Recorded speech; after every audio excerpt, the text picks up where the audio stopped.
Welcome to EyeCan, a podcast about ophthalmology through a uniquely Canadian lens with Dr. Setareh Ziai and myself, Dr. Guillermo Rocha.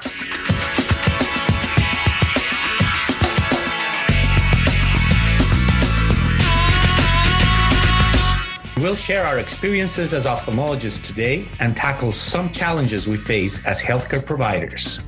Are you ready, Setareh? Let's do it, Guillermo.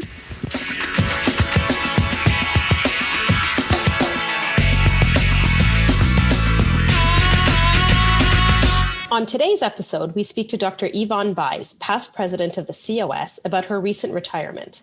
We'll discuss her career and the transition from full-time ophthalmologist to retirement and how we should plan for that transition ourselves. Dr. Buys is a full professor at the University of Toronto, Department of Ophthalmology and Vision Sciences, and she's a co-director of the Glaucoma Unit at the University Health Network. Dr. Buys has accomplished so many things over the course of her career, and we'll talk to her about some of these things today. Yvonne, we've known each other for so long. When you began your career as an ophthalmologist, did you ever think we would one day be talking here like we are about your retirement? I've seen you so busy in so many roles. What can you tell us about this new stage in your life, Yvonne?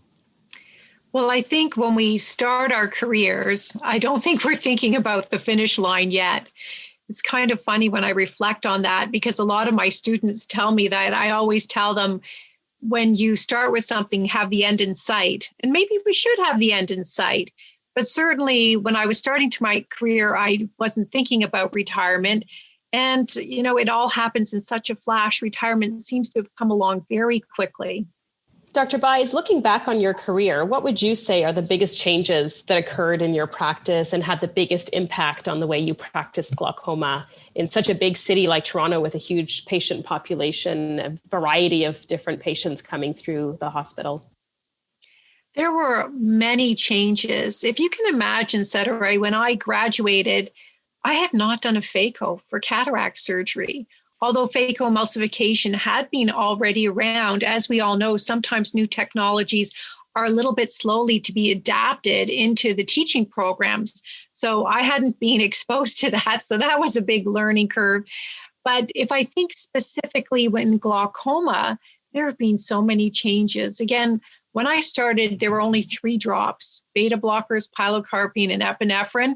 And then we had oral Diamox. And now we have this whole plethora of medications available. But if I think about the things that had the biggest impact in the changes in glaucoma, I think it's probably in technology, specifically visual fields, modernization of visual fields, and also in OCT, how we look and evaluate the optic nerve much more objectively than our diagrams that we used to do. So I think that those are the biggest technological changes, but also just the overarching concepts about glaucoma. Because again, when I started, it was really, glaucoma was high pressure. And the management of glaucoma and their understanding is so much different now. We know that pressure still remains very important. That's the only modifiable risk factor, but we certainly don't define glaucoma by pressure.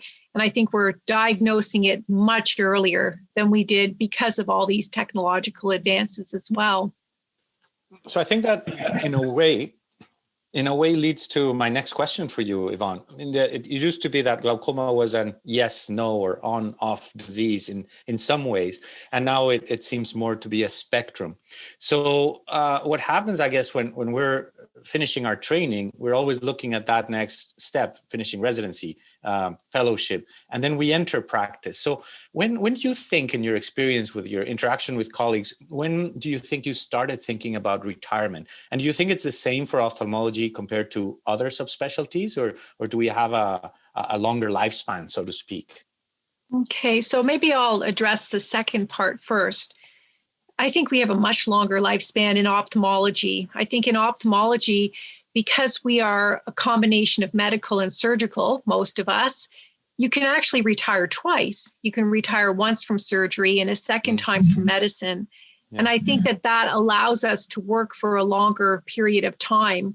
and you might be aware that I've done some research in this too, looking at the manpower issues of ophthalmology and the average age of an ophthalmologist, and you compare it to other specialties, they're much older on average. So I think that it is very different in ophthalmology. Decisions to retire, I think, are very personal, and there are many different things that contribute to it. In my decision, I started thinking about retirement over 5 years ago, just more in an abstract way. What would it look like? Should we start getting things ready for it? Because of the readings I did, they said, you should make sure finances are good. If you want the second house, make sure that's paid off before you retire. So I was starting to think about it, but I didn't really seriously think about it till a life event happened. And I think a lot of people have different life events. They might be personal to themselves or within their family. And my life event was in my family, that my 55-year-old totally healthy sister, who I often talked about what retirement would look like, died suddenly in a tragic accident. And I was just thinking, she never had this opportunity to retire, to have this second life. And I didn't want that to happen to me. So I think that made me more formalize my thoughts about retirement, what it was going to look like, when was it going to happen, and how I was going to get there. Okay, thank you for sharing that. Yeah, so sorry to hear about your loss, Yvonne.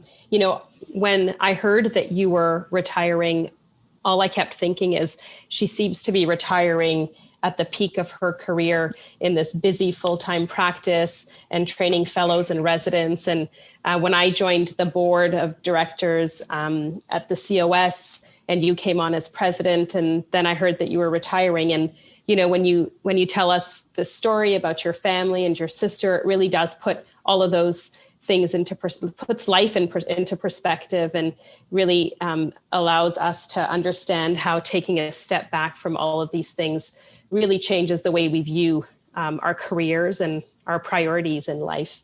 Do you think, it sounds like you had these plans earlier, but do you think COVID played any role in sort of accelerating your departure from academic practice?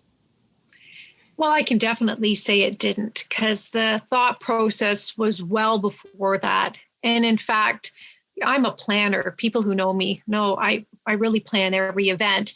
And so I had already informed the chief and the chair a year before my departure date.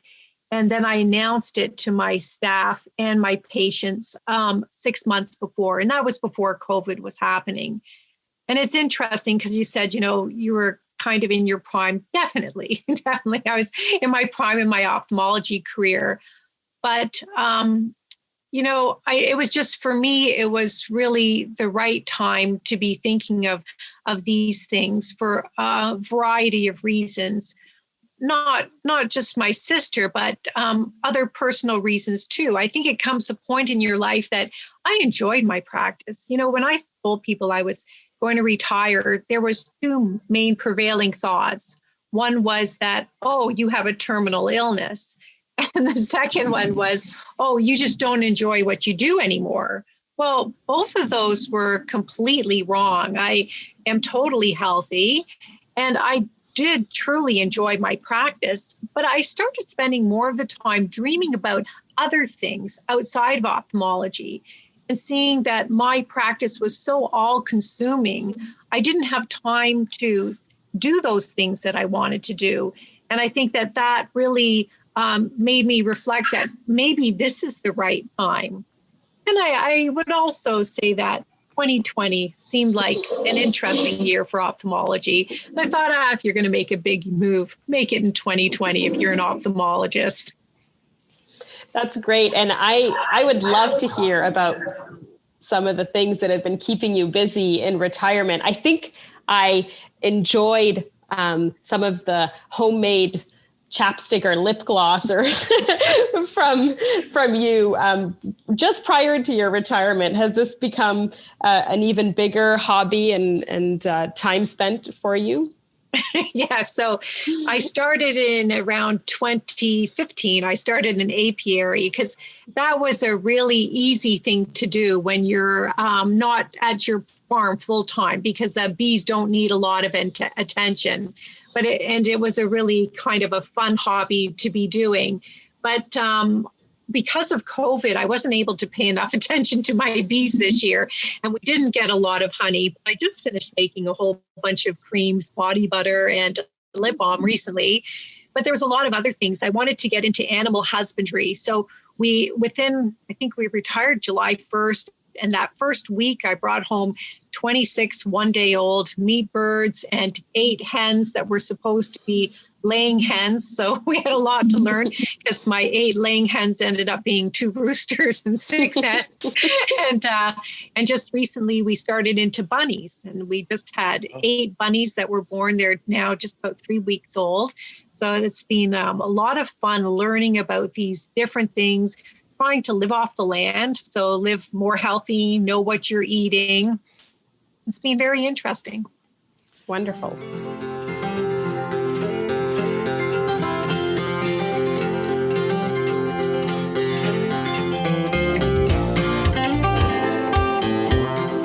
EyeCan wants to know what you think. Please send your comments on today's episode or any suggestions you may have for topics or features to communications@cos-sco.ca, and we'll try to incorporate them into future episodes.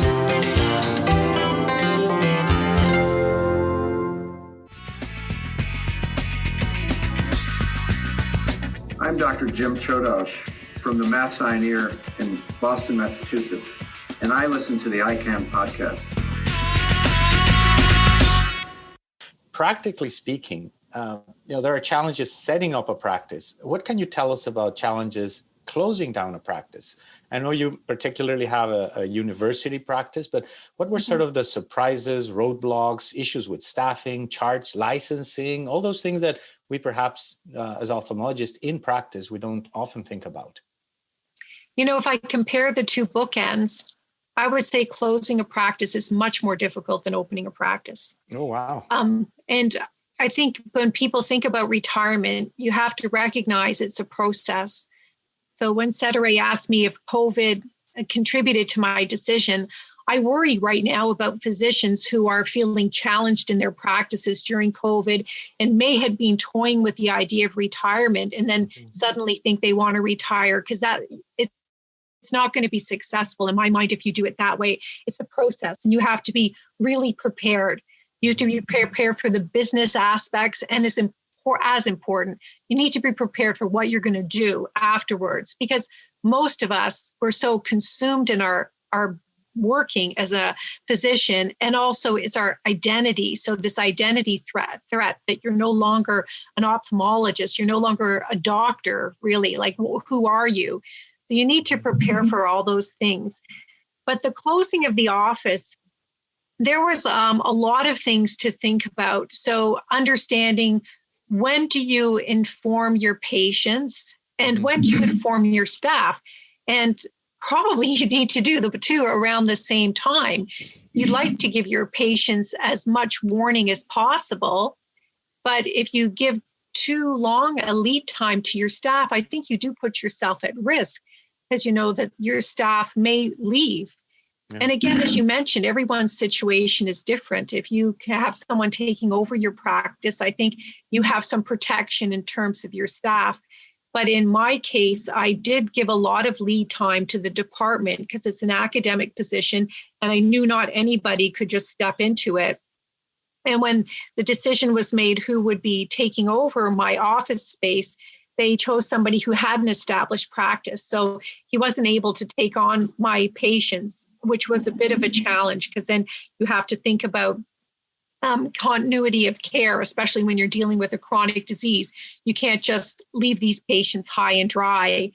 So it was a lot of work informing the patients and trying to help them navigate how they would get continuity of care. Of course, the people who were actively getting care, you are treating much more aggressively to make sure they have someone monitoring them. But the people who are going under just regular surveillance, it is their responsibility to find someone else, but you do need to let them know how to do that. So through the Ontario Medical Association, unfortunately now with the COS, we're going to start in the directory giving names for patients of who are glaucoma specialists, et cetera, that they can find in their area, which can help them as well. Staff was another big issue because you're worried, that your staff is going to leave you and you're still working. You haven't stopped yet. You just announced that. And then also the severance. So again, working in a hospital, although a lot of people have a misunderstanding, they think that the hospital pays for your staff. Well, in our situation, we pay through our staff ourselves through the hospital. So when I told the hospital that I would be retiring, I was responsible for their severance. And we walked through the various scenarios of what that could look like. And I said I wanted to give 6 months notice specifically for my patients, because if you think the periodicity of returning for glaucoma is typically 6 months, I thought that would work very well. So I wanted to give 6 months notice, but the HR department felt that was way too long. I was making myself very vulnerable for my staff. I said, that's fine. I'm going to do this for my patients. And by announcing it at that time to my staff, you can do something called a working notice. So that 6 month period counted towards their severance, which was great for me if they stayed for the 6 months. And fortunately, they both did. If they left early, you still have to pay that severance, even though they leave early, because you already told them that they don't have a job going on. So you are a little bit vulnerable for that.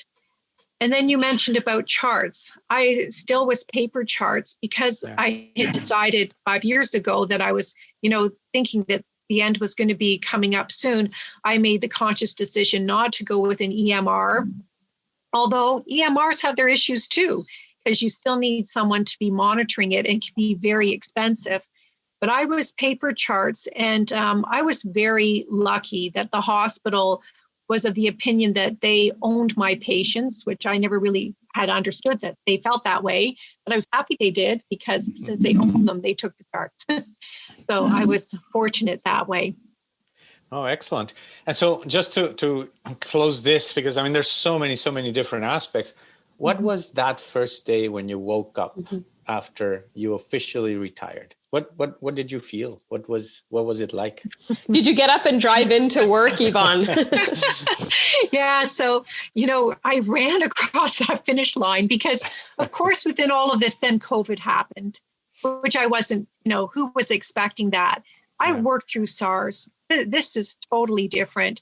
And when it started with COVID, I was kind of thinking, okay, it'll be maybe a little bit like SARS and go away. And it didn't go away. And so it created a lot of challenges in closing the office when you were hoping that these patients would be coming in and you'd be informing them and arranging for further care. And all of a sudden you're having to call everybody and tell them over the phone the shocking news that, I have to cancel your visit and I can't reschedule anything. So it was exhausting going over that finish line. I also felt in my role as president of the COS, I really saw COVID as an opportunity to show meaning for the ophthalmologists across Canada, leadership from our organization. So I made it a personal goal to put through, help to create and encourage people to create documents to help people navigating COVID, because it was and still remains a very difficult time for having a practice. So again, the last day I saw patients on that last day, it was really surreal to close that door and walk away and then wake up July 1st and that's it. But we packed our bags July 1st and moved up to the farm, which it was just a weird thing. And when we came to the farm, our daughters had been isolating over here and they threw a little party for us, just the four of us. And it was a really nice time. Awesome. Well, congratulations. Yeah, it sounds like you've got some excellent projects with the bees and the husbandry. Do you have any other plans or retirement projects, in the foreseeable future? And do you plan on the other side of the coin, do you plan to stay involved in any way in teaching or research with regards to the University of Toronto and UHN? Yeah. So I found more and more as practice went on. I really enjoyed the clinical side, but I enjoyed maybe to a higher degree the research part of it. I found that very interesting, all those questions. And a lot of the work I had been starting to do was more data, big data. So that is easier to do. And especially right now in this environment, everyone working remotely, it's been quite easy to continue with the research. So that I have been doing, and probably even devoting more time to it than I did pre my retirement from clinical practice. So that's been a really, really enjoyable thing to do. And I think it also helps you to continue to feel connected as well, which is really an important thing. So I'm doing a lot of work on databases, looking at gender disparities in income, maybe trying to find out some of the reasons why that's happening. And also with COVID, now we are starting to look at the backlog, looking at the Ontario database to see exactly what numbers are we seeing of ophthalmology surgeries and assessments were deferred because of COVID. And also looking at diagnostic codes to try to see if there's a difference in eye diseases during COVID that might be possibly related to it, specifically conjunctivitis. So that's been very interesting to do that. I also am trying to get involved in my community here because this is my new second home, though I'm still keeping a home in Toronto too, because I like Toronto quite a bit. But here I'd like to get much more involved in the community, which is hard during COVID, right? Because you can't so easily go to people's homes. But I've joined the local Rotary, which has been really very interesting, very rewarding. I, in fact, had to make a speech last week to them about who I am, which was kind of interesting, putting everything together. And in the community in large, I'm getting involved in municipal organizations, like I'm on the Committee of Adjustments, for instance, and we meet once every month.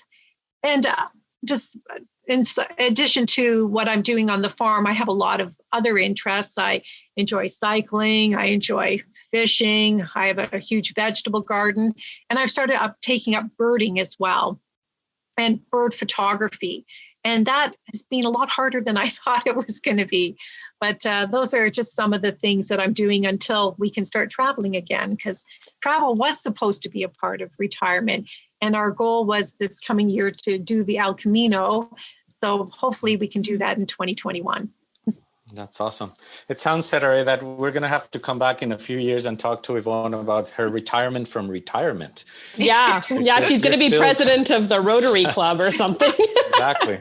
No, we all appreciate all the impact you have had in ophthalmology through all these years, Yvonne. And as I said, I think for you, retirement sounds more like a spectrum, because it sounds like you're still going to be contributing tremendously to our field and other aspects.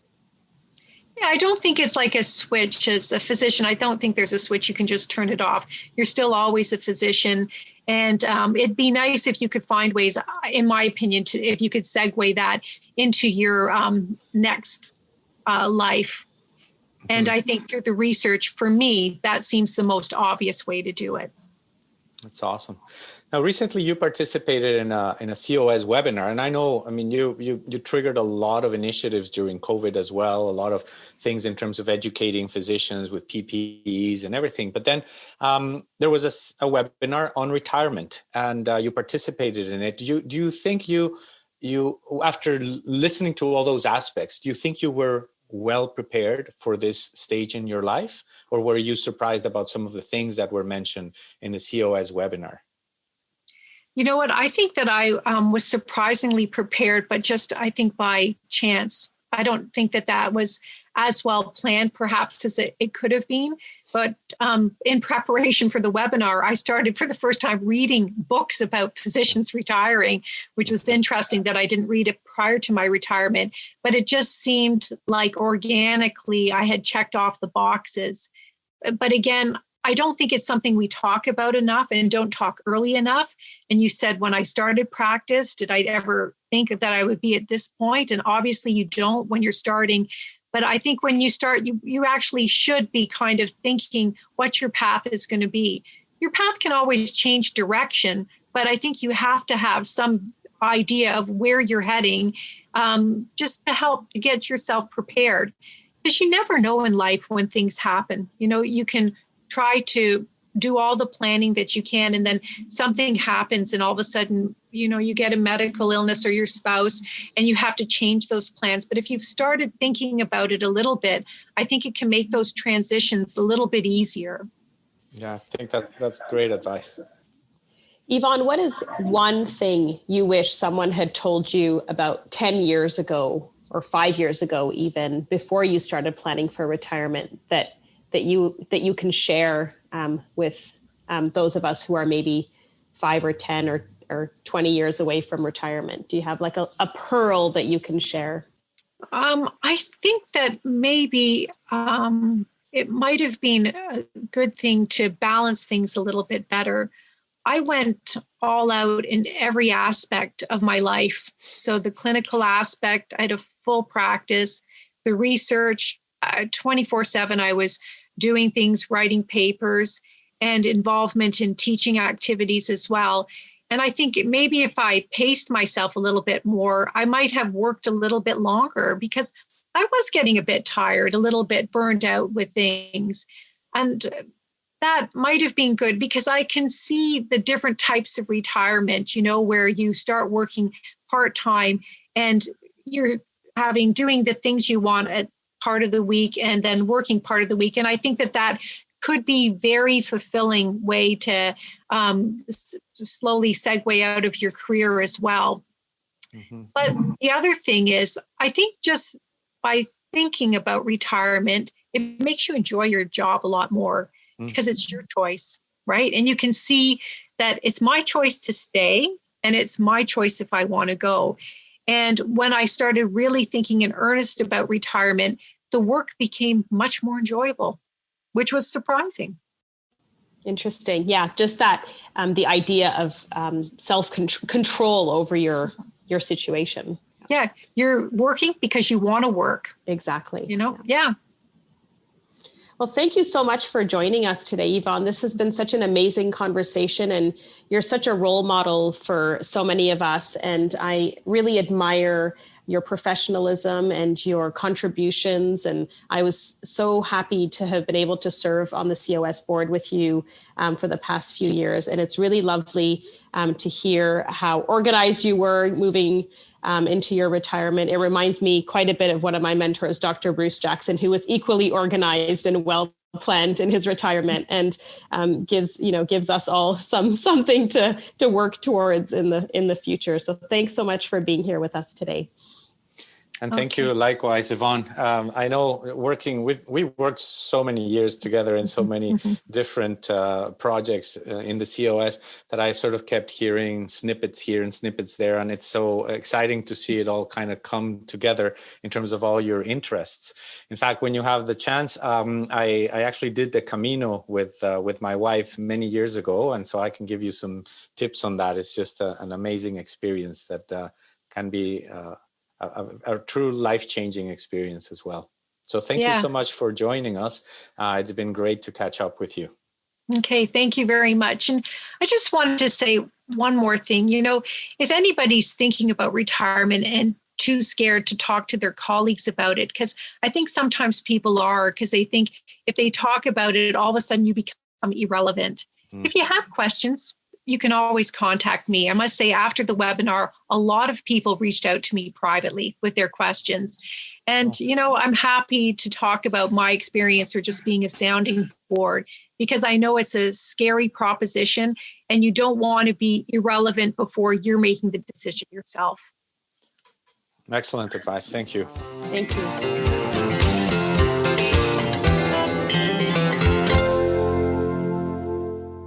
Thank you to our guest, Dr. Yvonne Buys, for joining us today. We look forward to bringing you more episodes.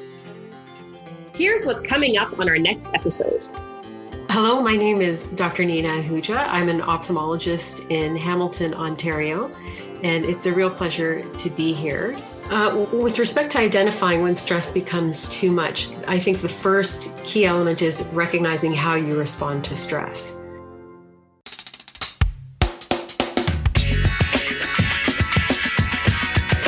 EyeCan wants to know what you think. Please send your comments on today's episode or any suggestions you may have for topics or features to communications@cos-sco.ca, and we'll try to incorporate them into future episodes. The EyeCan podcast is funded by MDF Affinity Grant. It is brought to you by the Canadian Ophthalmological Society, directed by Eric Johnson, and produced by John Allaire from Allaire Strategic Works.